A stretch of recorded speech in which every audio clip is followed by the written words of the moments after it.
Qian Qi, sent to censor Yang from my study in Gukou.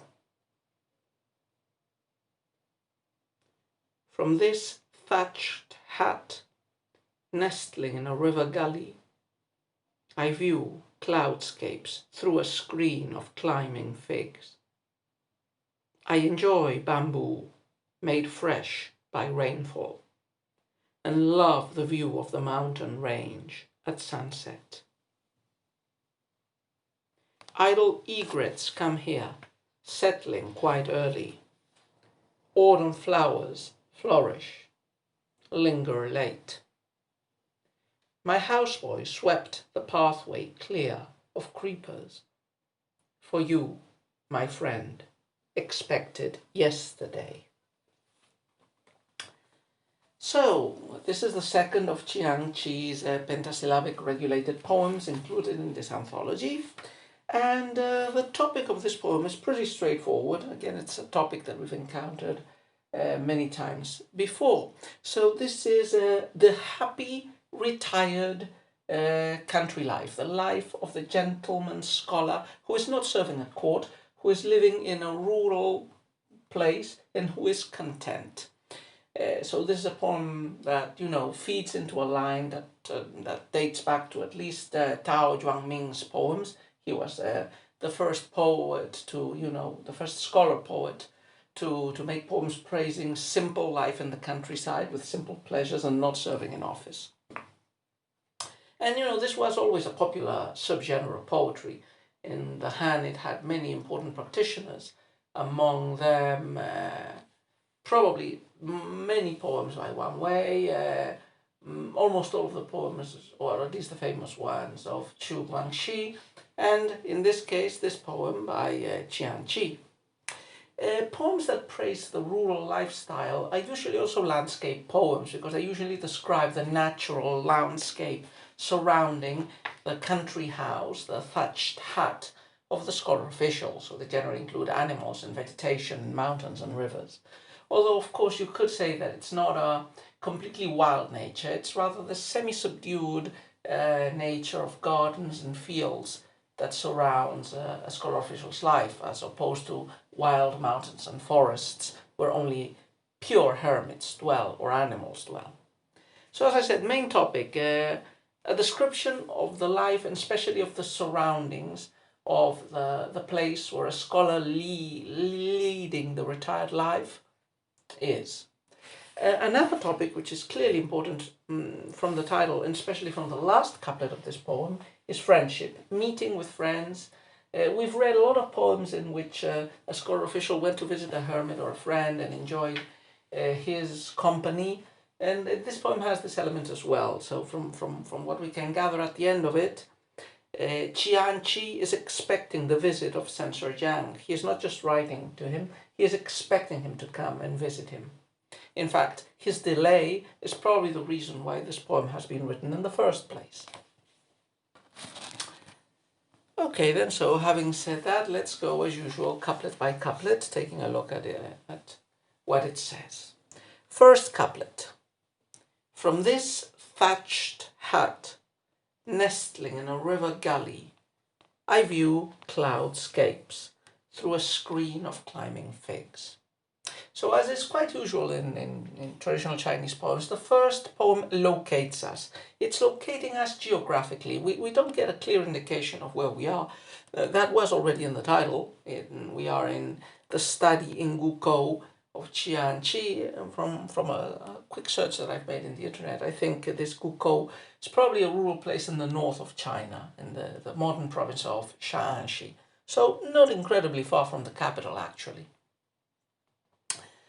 So, in spite of this relative proximity to the capital, the place we are shown is a rural place. And, the image of the thatched hut becomes the symbol par excellence of the retired life. So, already in Tao Zhuangming's poems, he describes as his house as a rustic thatched hut, so not a luxurious palace or important construction in an urban setting, not even a rich rural house, it's just a simple thatched hut.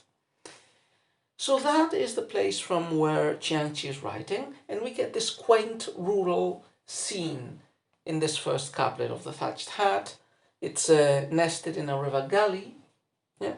And what is the author, what is the poetic persona doing in that thatched hat? He could do a lot of things, but basically he's just looking at the clouds, which is the typical activity you would imagine a person that is either a hermit or someone without obligations and responsibilities can enjoy doing. Yeah? So he's just looking at the clouds through a screen of climbing figs. We might imagine that the window of his hat and the wall in that side is being used also for planting some figs that are growing up, almost obscuring the view from the window, or at least framing it. So quaint rural scene is represented in this first couplet. And that generates the tone for the rest of the poem. We are in a rural, quaintly rural, retired and austere environment. Second couplet. I enjoy bamboo made fresh by rainfall and love the view of the mountain range at sunset.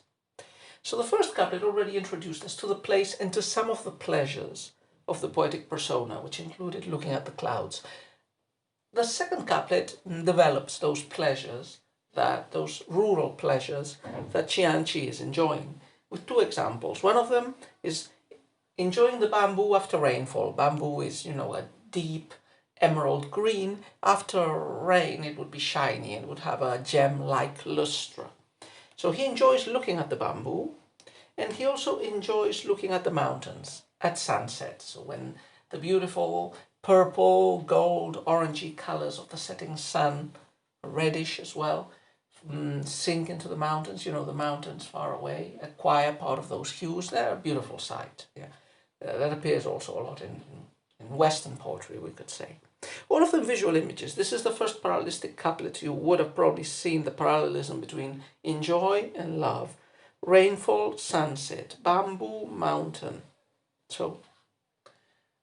But anyway, this couplet continues describing the natural background of Qian Qi's hat.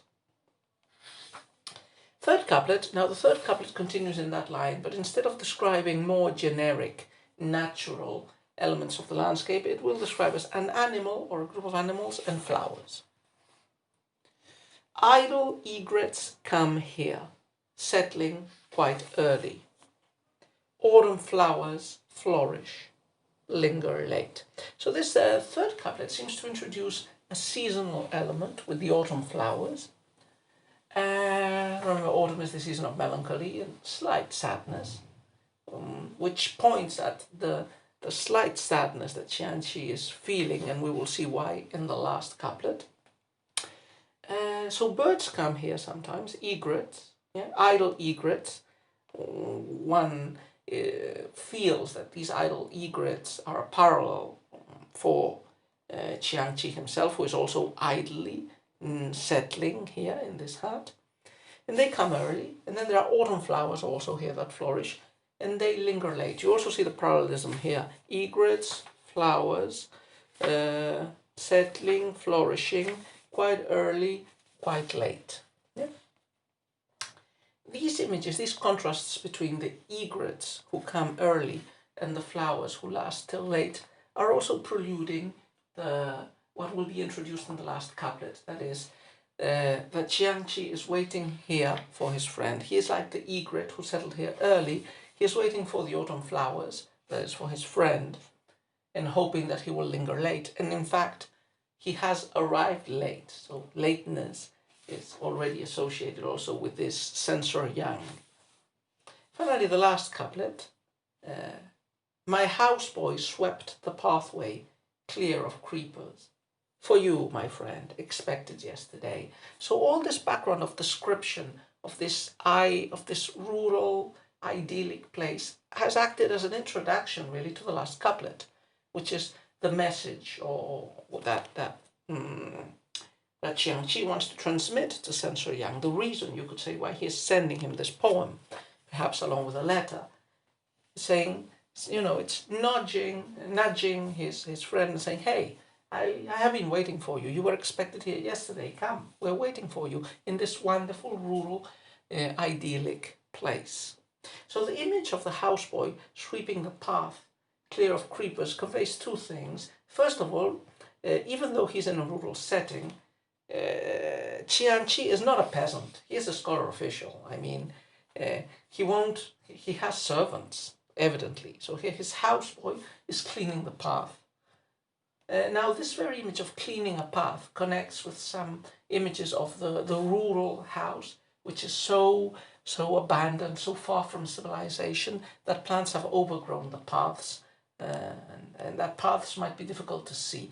To facilitate the finding of the way towards Qian Qi's study in Gukou, the path is cleared of creepers. And I think I remember a poem, I think it was by Du Fu or by Li Bai, in which he is coming down a mountain and he finds a hut of a monk with whom he's going to chat, and he has to push through creepers that are growing because few visitors visit the hermit's hut. And here we might again surmise from the image of the houseboy cleaning the creepers away that not too many people come to visit. So the poem ends on that note. So the melancholy tone of the third couplet and those images of early late, of the early coming egrets, the late coming and lasting flowers, seems to act as a very good prelude for this final image of the poetic persona waiting in the hut and living an idle life, and the friend that is expected to come and that is being late. So, not a bad poem, not a bad poem. Pretty conventional, you could say, and I would expect nothing else of most poems in this anthology, and of any poem by Qian Qi, as a Dali era writer, as we've mentioned previously. But not a bad poem, not a bad poem about an ideal retreated life from civilization and the pleasures that scholar officials greatly enjoyed in being in each other's company.